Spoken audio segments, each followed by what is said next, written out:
Ito na naman tayo, Tajahaw. Oh, ito yung uulamin natin ngayon.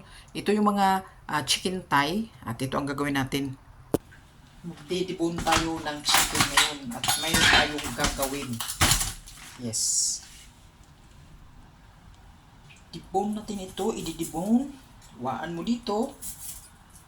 Tanggalin natin yung kanyang buto kasi di naman natin kailangan.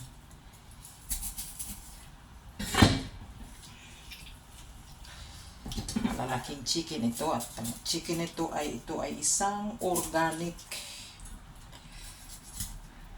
Ha?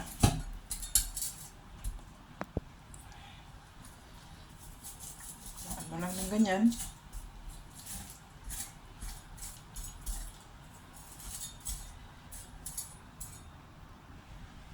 So ganito na yung nagawa natin, no? Yan.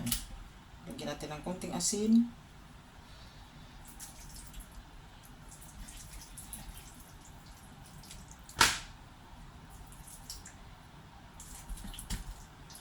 Okay, hiniwaan na rin natin.